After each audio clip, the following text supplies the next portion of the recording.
Hapa Bongo kitu ambacho kina trendi kwa sasa ni kuahirishwa kwa mechi ya wekundu wa Msimbazi Simba dhidi ya TRA United, mechi ambayo ilitajwa kuchezwa katika uwanja wa Sheikh Amani Abeid huko Arusha. Lakini uwanja huo kutokana na mvua zinazoendelea kunyesha mkoani humo, mechi hiyo imegairishwa, haijachezwa. Moja kati ya kitu kikubwa ambacho kimekuwa kikizungumziwa sana katika mitandao ya kijamii ni hicho. Mimi nikapita kwenye peji ya wekundu wa Msimbazi Simba ambao tayari walikuwa wameshakwisha kuposti kupitia ukurasa wao wa Instagram.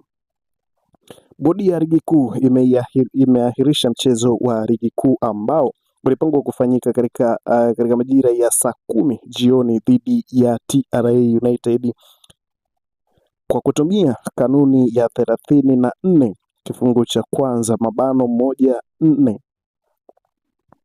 ya ligi kuu kuhusiana na kuahirishwa kwa mchezo na kanuni ya 39 kifungu cha 13 kuhusu uamuzi kutokana na mvua kubwa inayoendelea kunyesha mkoani Arusha, hali iliyosababisha uwanja wa Sheikh Amani Abeid kutofanyika kwa mchezo huo kwa mujibu wa kanuni. Asanteni kwa mashabiki wote waliojitokeza kuja kushangilia mchezo huu.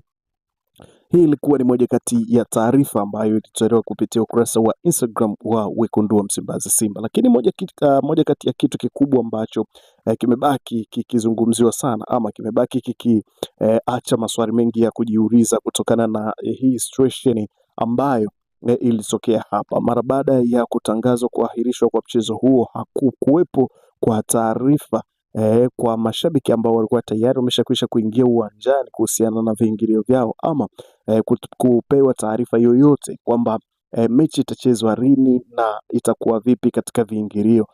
Mmoja kati ya mchambuzi mmoja wa masuala ya michezo alijaribu kuzungumza kwamba huenda walitegemea bodi itaketi chini na kuangalia kwamba ni lini mchezo huo utachezwa, ndipo watangaze watoe taarifa juu ya viingilio ambavyo tayari vilikuwa vishatolewa na mashabiki hao ambao walijitokeza kwa wingi kwenda kuangalia mchezo huo. Kwa taarifa nilizo nazo za uhakika kabisa ni kwamba mara baada ya kutangazwa kuahirishwa kwa mchezo huo, mashabiki walianza kudai viingilio vyao ambavyo walivitoa kwa sababu hapakuwepo na taarifa yoyote kuhusiana na mchezo huo dhidi ya taarifa ya kuahirishwa.